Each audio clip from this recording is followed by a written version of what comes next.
So I want to talk about roots, that mysterious underground part of a plant. The word comes to us from late Old English, and it has connections with Old Norse, from which modern Scandinavian languages are derived. And in this context, it means cause or origin. I think all my adult life, I felt the need to think closely and carefully about roots, or what does it mean to be rooted, uprooted, rerouted. And I also believe that the places where we were born influence our thoughts, our stories, our emotions. The places where we were born are the shape of our lives, even when we are miles and continents away, and perhaps especially then. There are some writers that I like to consult when I'm thinking more closely about roots, and one of those authors is the Lebanese-born French writer Amin Malouf, whose work I admire and respect. In one of his essays, Malouf says that he doesn't like the word roots. It's not part of his vocabulary, and he tries not to use it much. And he also says that he dislikes even more the image that the word conveys, because roots are burrowed into the ground and they twist in the mud and they hold the trees in captivity. So within this framework, trees are in a way almost like imprisoned by their roots. In other words, roots are the opposite of mobility, the opposite of freedom. But with all due respect, I am going to slightly disagree with Malouf, or perhaps I'm trying to find another imagery or another approach into the word. And for that, I want to take you into oral storytelling, oral cultures. And among the many wonderful legends and myths that originated from the African continent, there is a tale about a particular tree that makes me think more vividly about the term roots. So this is the story of the Baobab Tree. According to the legend, baobab trees were very adventurous and they loved to walk around and discover the world. You know, they were curious trees. So much so that they annoyed God, and God intervened, and in order to keep them from walking, turned them upside down. So the idea is that these trees had roots, but their roots were up in the air. It was the other way around. And I like that. Is that possible? Is it possible to have roots, but also retain a sense of mobility? Now, as we're thinking about the word roots, we also need to focus on rootlessness, or for instance, this epithet or label or stigma of rootless cosmopolitan, which was used as an accusation, particularly against intellectuals across history, especially against Jewish intellectuals in the Soviet Union and, of course, Adolf Hitler's Germany.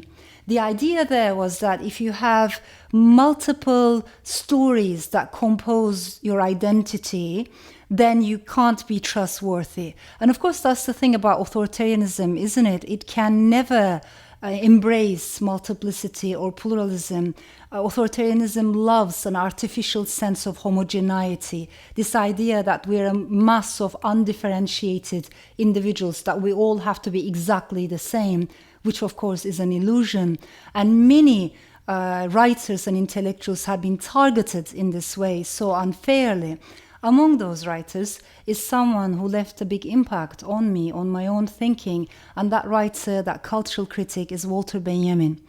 He had a very different approach and a very sharp mind. He was an observer of modernity, of the times we are living in. Of course, back then it was also late 19th century, early 20th century, but he thought very carefully about the society and city life.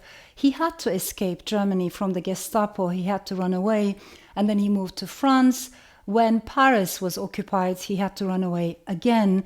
And in 1940, at the age of 48, just by the French-Spanish border, he committed suicide as he was waiting to hear from the authorities whether he had permission to cross the border. And it has been a big mystery, of course, for scholars, what exactly caused his death. Was it his pessimism? If he had a bit more hope and optimism about the future, if he could have waited, because the next day the group that he was traveling with obtained the right to pass into Spanish territory. So if he had a bit more hope and if he could have waited, would he be alive for a longer time? Or was there something else in his murder? There's a mystery that is still unresolved. But what is clear is that he left us a remarkable body of work. And among his writings, there's a book that was published after his death. It's called The Arcades Project. And it is a collage in a way. It's a very fragmented book in which the writer walks around the city, observes, accumulates, and analyzes. And in order to understand this, we have to think about the word flaneur, which was coined by the French poet Baudelaire, but it was Benjamin himself who gave the word a more analytical and intellectual structure.